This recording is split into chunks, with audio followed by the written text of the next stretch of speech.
आपकी क्षमा चाहता हूं, मौसम के कारण मेरा हेलीकॉप्टर नहीं निकल पाया।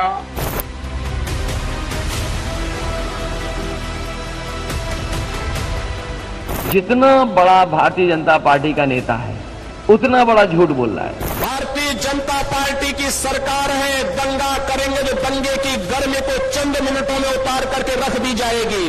गर्मी निकले न निकले, लेकिन समाजवादी सरकार आएगी तो भर्ती निकलेगी। हम अयोध्या का विकास करेंगे और सपा और लोकदल के लोग तो कब्रिस्तान का विकास करने के लिए भगवान ने पैदा करके भेजे ही है।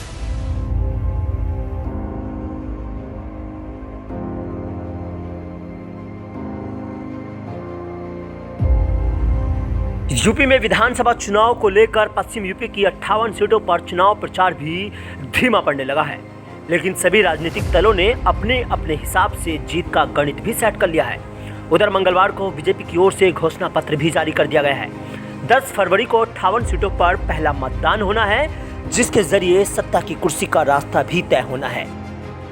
क्योंकि 2017 के चुनाव में बीजेपी ने इन 58 सीटों में से 53 सीटों पर जीत हासिल की थी, लेकिन इस बार देश में उपजे किसान आंदोलन ने पश्चिम में के माहौल को बदल दिया है, जिसके चलते इस बार गठबंधन भी किसानों के सहारे अपनी नैया पार लगाने में जुटा है। बता दें कि साल 2017 के मुकाबले इस बार के चुनाव में बीजेपी ने उम्मीदवारों के चयन में भी बदलाव किया है, क्योंकि साल 2017 में जिन 58 में से 53 सीटों पर बीजेपी ने परचम लहराया था, उनमें से इस बार जीते हुए 19 उम्मीदवारों के टिकट काट दिए हैं। या कहें कि बीजेपी ने पिछली बार के मुकाबले 19 विजयी और 4 हारे हुए उम्मीदवारों पर भरोसा न करते हुए नए चेहरों को मैदान में उतारा है।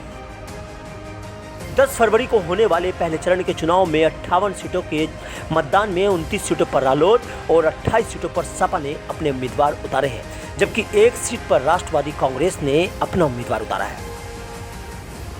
सपा रालोद ने 58 में से 43 विधानसभा सीटों पर उम्मीदवार बदले हैं। वहीं बहुजन समाजवादी पार्टी ने 2017 विधानसभा चुनाव जीतने वाले 2 उम्मीदवारों को छोड़कर बाकी की 56 सीटों पर उम्मीदवारों को बदल दिया है। हालांकि मांड विधानसभा सीट से श्याम सुंदर शर्मा और गौरधन सीट से राजकुमार रावत को फिर से टिकट दिया गया है। बता दें कि यूपी में जाटों की आबादी तकरीबन 4% है, जबकि पश्चिम यूपी में 17% के आसपास है। वहीं मुस्लिम आबादी यूपी में भले ही 20% हो, लेकिन पश्चिम यूपी में यह आबादी 32% है। ऐसे ही दलित मतदाता की अगर बात करें तो यूपी में तकरीबन 21% दलित मतदाता हैं, जबकि पश्चिम यूपी में 26% के आसपास दलित मतदाता है, जिनमें 80% जाटव भी शामिल है। भले ही पश्चिम में इन तीनों जातियों के इधर गिधर सियासी माहौल देखा जाता हो, लेकिन तमाम जातियां जैसे कश्यप, सैनी, वाल्मीकि, त्यागी जैसी समाज किसी भी राजनीतिक दल का खेल बिगाड़ने और बनाने में अहम भूमिका रखते हैं।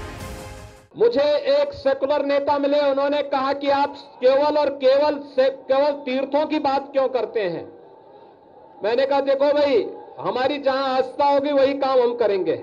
सपा और लोकदल के लोग तो कब्रिस्तान का विकास करने के लिए भगवान ने पैदा करके भेजे ही है। ईमानदारी के साथ मैं बताऊं तो एक ही जगह उनका विकास दिखाई देता हुआ कब्रिस्तान की बाउंड्री में दिखाई देता है। जितना बड़ा भारतीय जनता पार्टी का नेता है उतना बड़ा झूठ बोल रहा है, और जिस तरीके से भारतीय जनता पार्टी लगातार झांसा दे रही है, झगड़ा लगाने का काम कर रही है और झूठ बोल रही है, भारतीय जनता पार्टी को अपना नाम भी बदल लेना चाहिए। भाजपा की जगह भाजपा करना चाहिए। भले ही 2017 में बीजेपी ने अपने पहले चरण में 90% सीटें हासिल कर ली हो, लेकिन इस बार राह आसान नहीं दिख रही है, क्योंकि देश में उपजे किसान आंदोलन ने एक बार फिर से माहौल को बदल कर रख दिया है। Bureau report, news 18। फेसबुक और यूट्यूब के बाद अब आपका पसंदीदा चैनल न्यूज़ 18 डेली हंट पर भी फॉलो करें।